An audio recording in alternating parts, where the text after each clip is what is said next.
Hello, welcome to another episode of the Mid-Game Madness. I am your host, Ziyi Chen. So today we're going to be bringing you another Go personality, and this one is many people's favorite, or many people's opposite of favorite or dislike the most, and that is the thief. So the thief, as the name suggests, he is a trickster player who always tries to get more than what he deserves. So that means that he, there's a given situation and he just wants so much more, and it's unreasonably much. So the thief is a disruptor. He always tries to disrupt your plans, especially your plans of making territory. And he always tries to take away whatever you like. Maybe it's your sickness, maybe it's your territory. Territory is a major... Someone invites you to play. Someone's inviting us to play. No, not yet. Let me get that back. So the thief is a very tricky player, and he really thrives on your response or mistakes in your response, and he's willing to take major risks. So some of the advantages or strengths of playing like a thief. One is that he's a counter mover. He counters your moves. He takes positions that are anti your positions. So whatever you are trying to do, he is trying to disrupt. Or if we're the thief, we're trying to disrupt whatever our opponent's plans are. And so as such, he is a big risk taker. Thieves always risk getting caught. And another strength which you might not come to mind at first is that the thief is very resourceful. Like a slick eel or a slippery fish are good descriptions of the thief. And so when you play against the thief, it's very annoying. So there's a saying that you're not afraid of a thief, you're afraid of being watched or stalked by a thief. Because if a thief has his eyes on your treasures, you can never really sleep well at night because you're always on guard. And in that sense, it's very annoying, very annoying. So as such, the thief can, get in, get your treasures, and then get out. So this is another strength of his. He can score very large gains for free, basically. The thief can make something truly magical happen during the game. And so as such, he is very great for when you're playing in a losing position, when you're down, when you're weak, when you're under attack, when you are weaker than your opponent, shape-wise, territory-wise, things like this.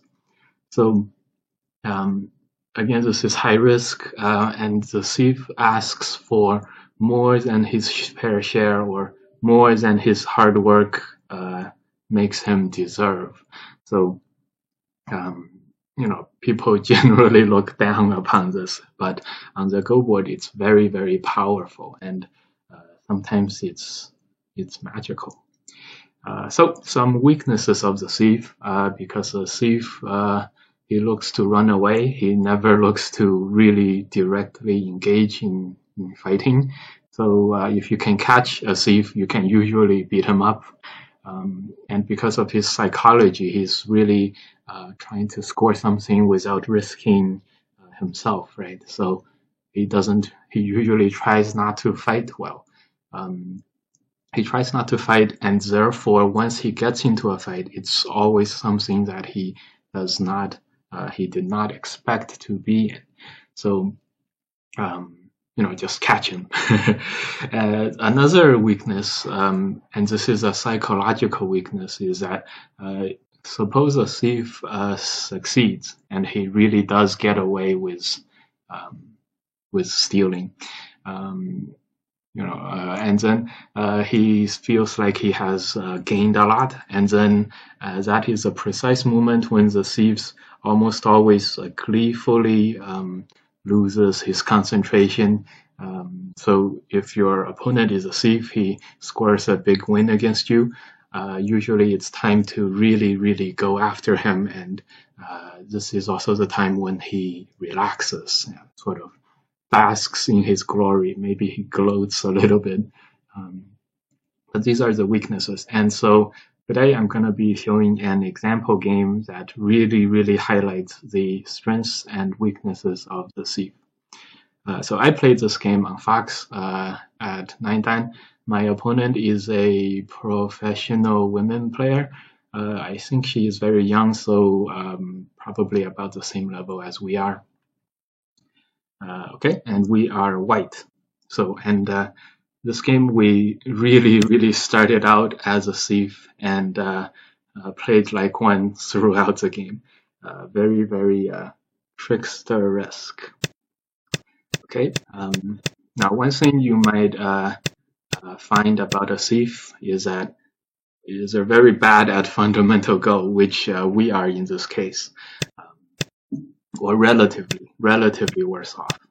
Anyway, so game begins quite normally, and on the lower right there's a Joseki, which we do not know, and so we played, and it seems like we have lost a little bit on the lower right.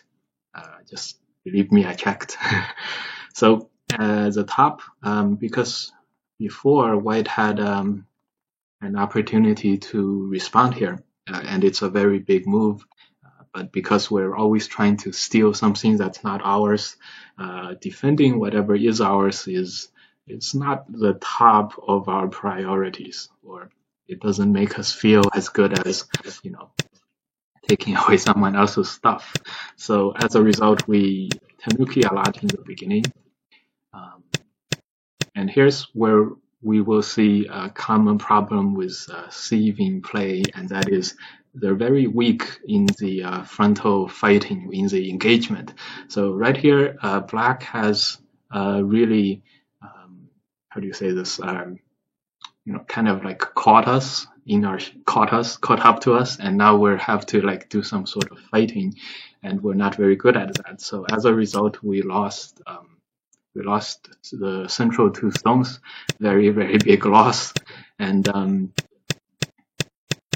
you will see a bit later. Okay, and then the corner still has many Sente Agis for black. For example, this move. So we're gonna play, for example, right now black can play this move in Sente. Black can capture, as in the game, black can capture this one stone in Sente. So the top is very, very bad for white. You can just tell visually how strong this wall is, right? And it works very, very well with the black stones on the bottom. It's very far apart, it's very efficient, and it's the whole game right now looks very, very dire for white.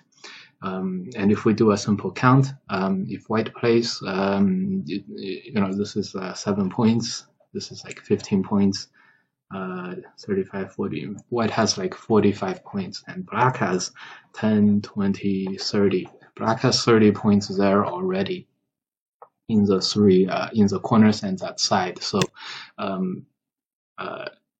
and black has this massive middle. And if you check with the AIs and stuff, we're already below 1%. In fact, we're below 0.5%. So this is a very, very bad situation. And so this is where the thievery comes in. So by all rights, we are well on our way to losing this game. Anyone can tell how big this black middle is. And to tell you and to illustrate how the sieve plays, let us go back a little bit to this point, because black could have gotten this block Sente on the first line, right? But instead, black chose to capture that one stone. So right now the end game is a turn, which is 6 points.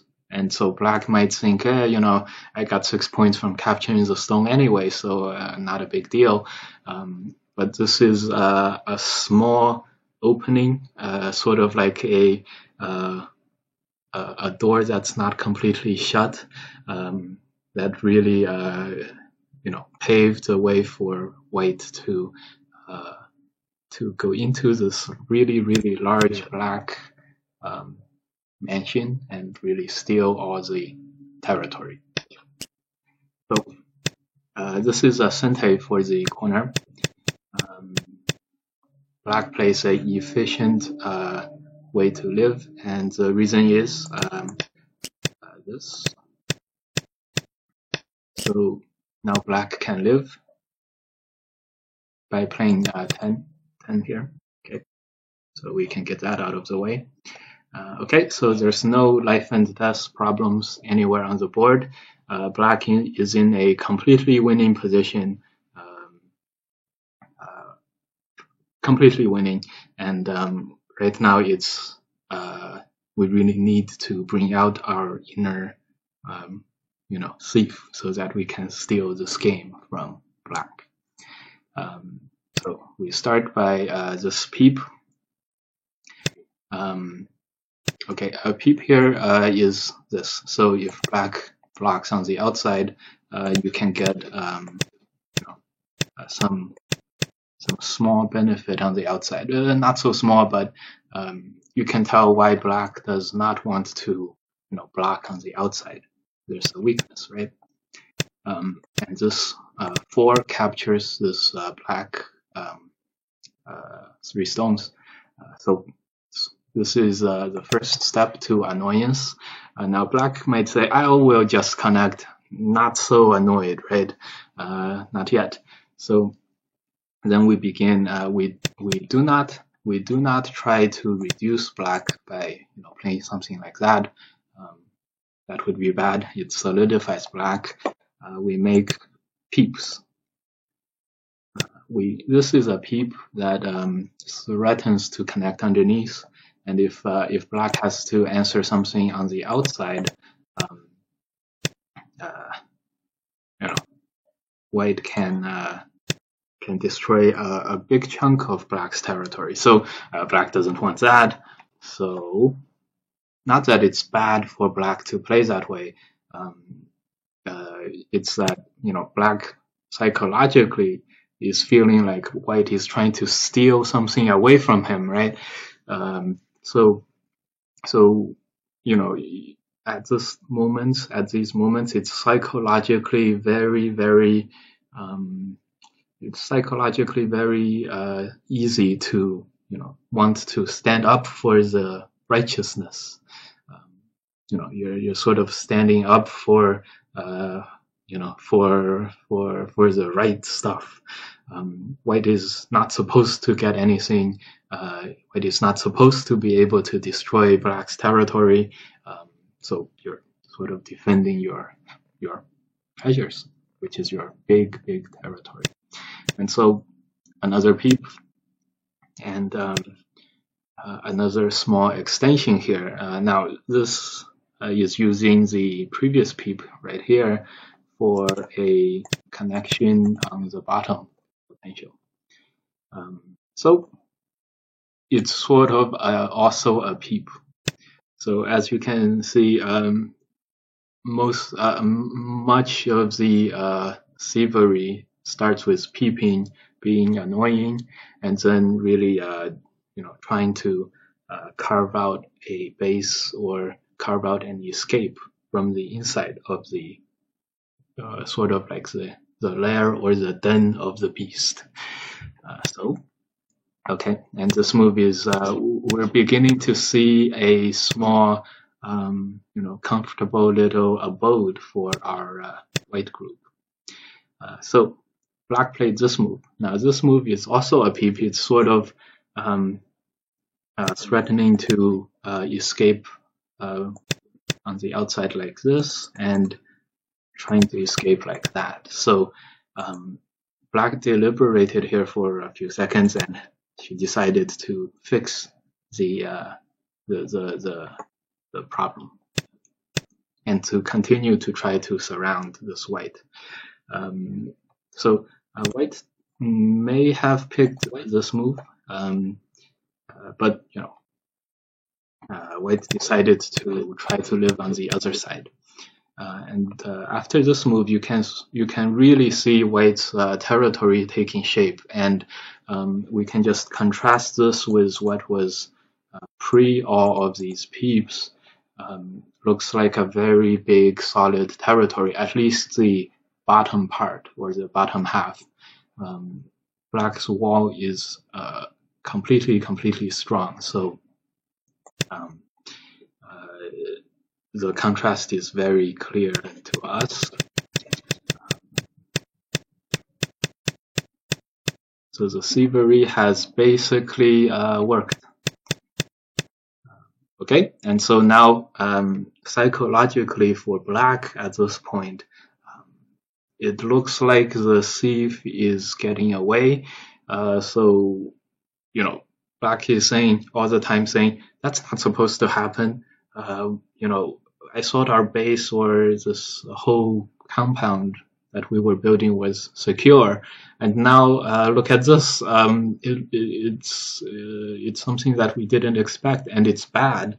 So it's very natural for black to continue fighting in here and try to catch the thief, grab him, and so on. So it's natural for black to say, look, I was supposed to be able to capture these stones from the beginning. Let me try to do that now. And so these moves really,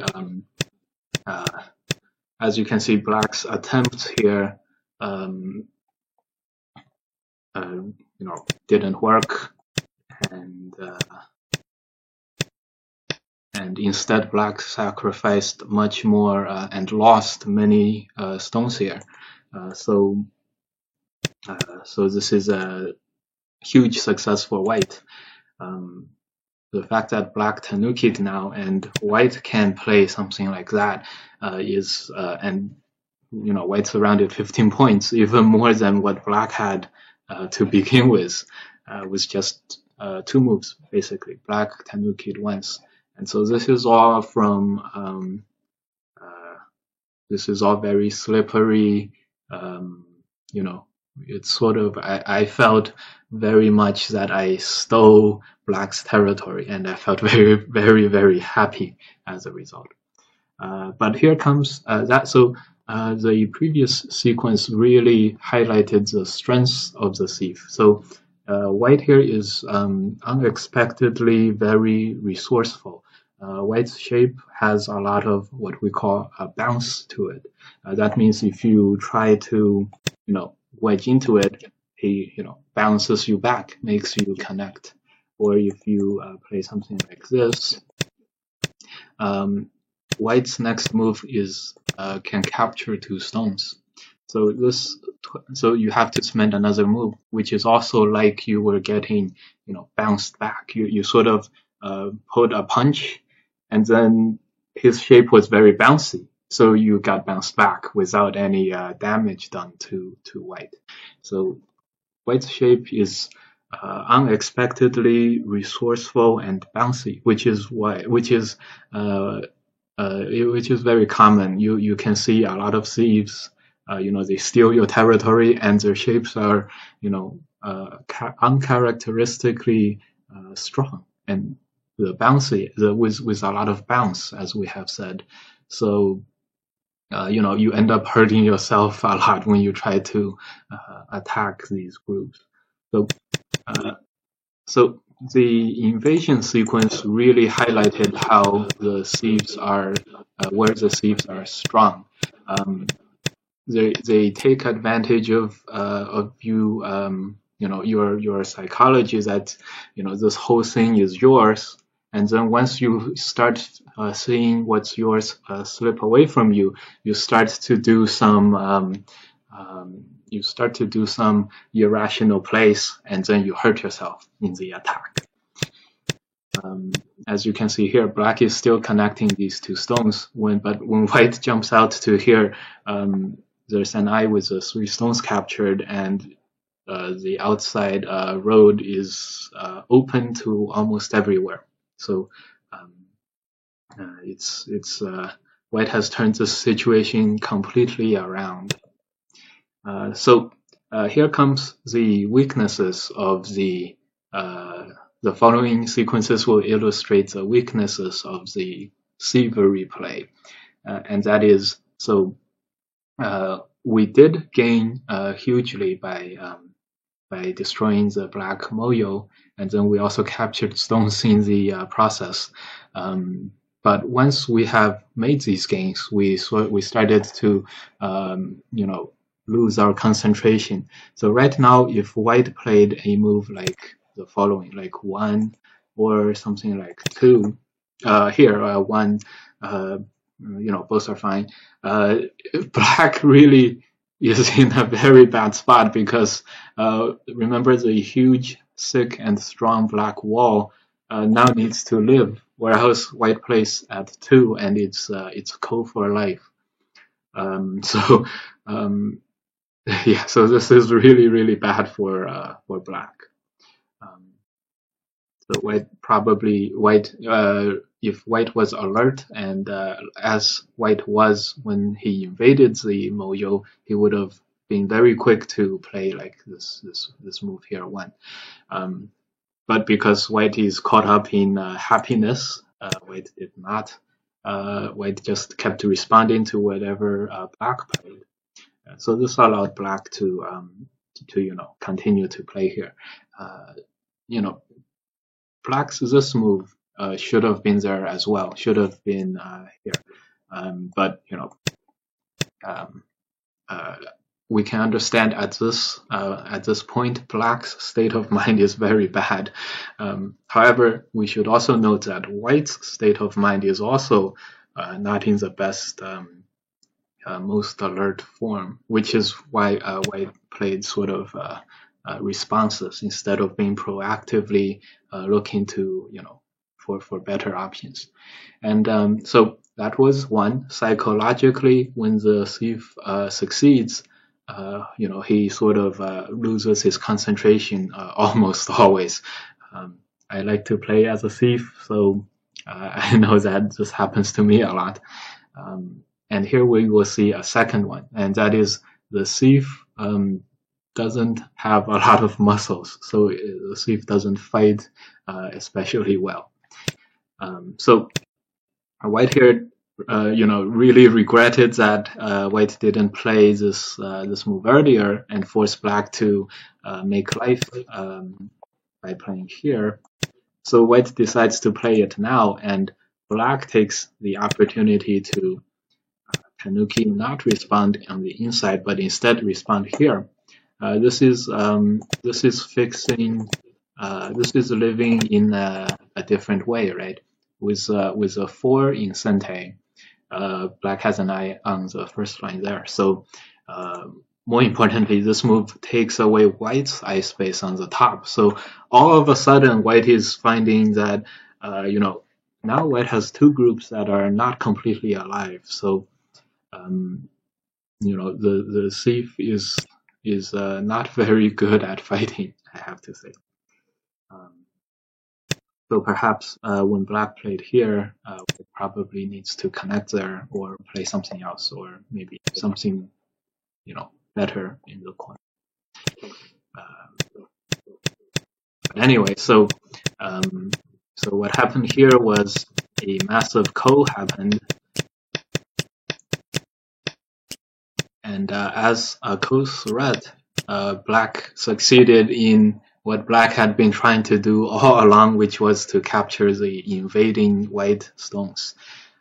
The 15 invading white stones here.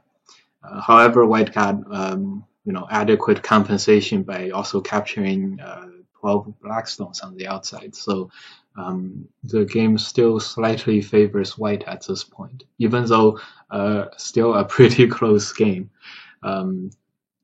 So of course, this co-resulted because white had some trouble taking care of both the top and the middle left group.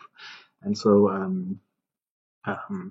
white could have done multiple things better, especially the cutting black off, thinking that white could force black to live in Gotei, but instead got what was coming to him. Okay, so before we depart, I just wanted to let's say, so suppose let's just take a look at this position, the whole board, and juxtapose or compare that with the original position. The corner, the black corner, the side, nothing has changed in any of the other parts of the board, only the left side. Just look at this versus the original, which was this. And so visually we can clearly see the power of the thieves, and how sometimes thievery play can be the most effective play of them all. I hope you guys have more luck on your when you guys fall behind in games, and I hope you guys don't have to resort to this sort of almost a desperation play. But when you can pull off this sort of play, it's usually a very big comeback and very satisfying comeback. So Go can be a lot of fun this way. Maybe not on the receiving end, but certainly on the dishing out end. Okay, thank you guys for tuning in. I will see you guys next time.